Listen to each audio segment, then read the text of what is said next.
একজন ভাই জানতে চেয়েছেন যে বর্তমানে দাঁতকে চিকন করার অথবা মোটাকরণ, ভ্যাম্পায়ার দাঁত ট্রেন্ডিং চলছে। আমি এটা আলহামদুলিল্লাহ আমি বলতে পারি যে এটা আমি অনেক আলোচনায় বলেছি যে আল্লাহ রাব্বুল আলামিন ওই মহিলাদের উপর রাগান্বিত হবে আল মুতাফাল্লিজাত, এই ভ্যাম্পায়ার দাঁতের ব্যাপারে আমি বহু মাহফিল আলোচনা করেছি।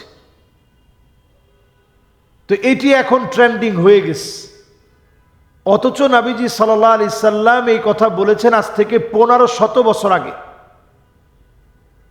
একজন নারীকে যে সমস্ত কারণে ইসলাম অভিসম্পাতের কথা বলেছেন এর মধ্যে আল মুতাফাল্লিজাত একটি, দাঁতকে চিকন করা, দাঁতের মাঝখানে ইচ্ছাকৃত একটা ফাঁকা তৈরি করা, যেগুলো দাঁতের সৌন্দর্য বর্ধন হয় না, দাঁতের চিকিৎসার জন্য কেউ করে না, বরং এগুলো করে মানুষ একটা ট্রেন্ডিংয়ে থাকার জন্য, রাক্ষসে চেহারা বানানোর জন্য। দেখবেন ঠোঁটকে অনেকে ইঞ্জেকশন দিয়ে মোটা করে ফেলে, এগুলো সব নিজের চেহারাকে বিকৃতকরণ, এগুলো আল্লাহর লানতের কারণ। হাদিসের মধ্যে আসছে লানাল্লাহুন নামিসা ওয়াল মুতানাম্মিসা, যেই মহিলা বুড়ো প্লাক করবে তার উপরে প্রত্যেক মুহূর্তে আল্লাহর লানত। মারাত্মক বিষয়, প্রতি মুহূর্তে আল্লাহর লানত মানে কি? যে মহিলা বুড়ো প্লাক করবে প্রতিনিয়ত আল্লাহর লানত পড়বে। হাদিসের মধ্যে আসছে নবী করিম সাল্লাল্লাহু আলাইহি সাল্লাম বলেছেন ওয়াশিমা ওয়াল মুস্তাওশিমা, যেই মহিলা ট্যাটু আঁকবে প্রতিনিয়ত আল্লাহর লানত পড়বে। তাহলে আপনি 24টা ঘন্টা চিন্তা করেন। এখন আমাদের মহিলারা দেখবেন ঠোঁটের উপর একটা তিল দিয়ে নিয়ে আসে, এটা এখন ট্রেন্ডিং পর্যায়ে নাই দেখে এটা নিয়ে কথা হচ্ছে না, সবাই এখন কথা বলতেছে ভ্যাম্পায়ার দাঁত নিয়ে। তো যখন আপনারা এই বিষয়গুলো এখনো সজাগ না হবেন, আল্লাহর পক্ষ থেকে তো আযাব আসবে। এরপরে দেখবেন নবীজি সাল্লাল্লাহু আলাইহি সাল্লাম বলেছেন যে আল ওয়াসিলা ওয়াল মুস্তাওসিলা, মহিলারা আগলা চুল লাগাবে, পরচুলা পড়বে, এগুলো আল্লাহর লানতের কারণ। স্বামীর উপরে কখনো সন্তুষ্ট হতে পারবে না, এটা আল্লাহর লানতের কারণ। এরপর মহিলাদের ভিতরে ঢুকবে আল মুতাফাল্লিজাত, এই দাঁতকে চিকনকরণ, মোটাকরণ, সরুকরণ, পশুর মতো দাঁত, চুখা দাঁত তৈরিকরণ। এই চুখা দাঁত তৈরি করার কারণে, এই ভ্যাম্পায়ার ট্রেন্ডিং দাঁতের কারণে এখন অনেক মেয়েরা খানা খেতে পারতেছে না, কষ্ট হচ্ছে, ঠোঁট ছিঁড়ে যাচ্ছে, খাবার খেতে গিয়ে রক্তাক্ত হয়ে যাচ্ছে, ব্রাশ করতে গিয়ে আটকে যাচ্ছে। এই যে ব্যত্যয়গুলো ঘটছে, এগুলো সব আল্লাহ রাব্বুল আলামিন অত্যন্ত সূক্ষ্মভাবে আল্লাহ তাআলা সৃষ্টি করেছেন।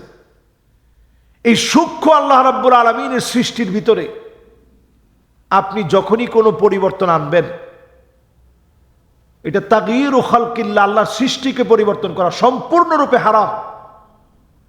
হ্যাঁ, আপনার দাঁত অসুস্থতা অনুভব করছেন, দাঁতে ব্যথা হচ্ছে, একটা দাঁত উপড়ে ফেলতে হবে, আপনি ডেন্টিস্টের কাছে যান, গিয়ে চিকিৎসা নেন, কোনো অসুবিধা নেই।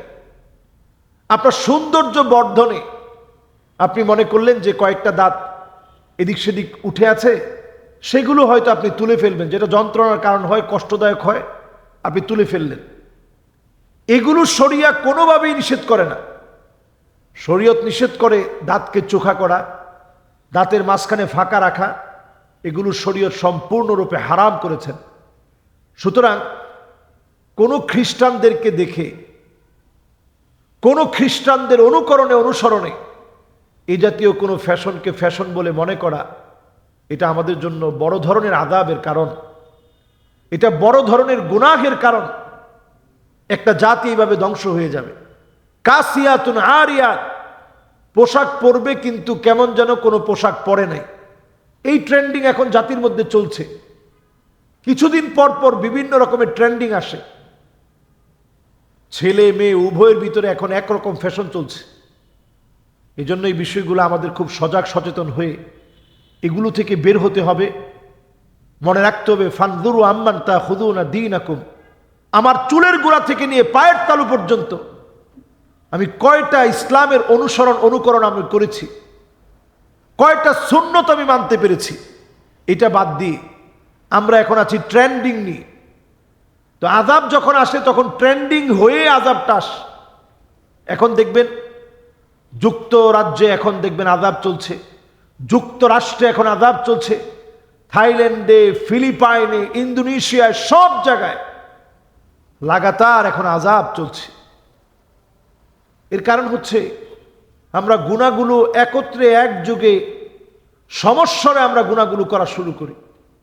একজন যখন গুনাহ করে তখন আমি তো বাধা না দিই, বরং আমি নিজেও ট্রেন্ডিংয়ে থাকার জন্য ওই গুনাহটা করে ফেলি। আল্লাহ তাআলা আমাদেরকে বোঝার তৌফিক দান করুক, এই জাতীয় গুনাহ থেকে আল্লাহ আমাদেরকে হেফাজত করুক। আসসালামু আলাইকুম ওয়া রাহমাতুল্লাহি ওয়া বারাকাতুহু।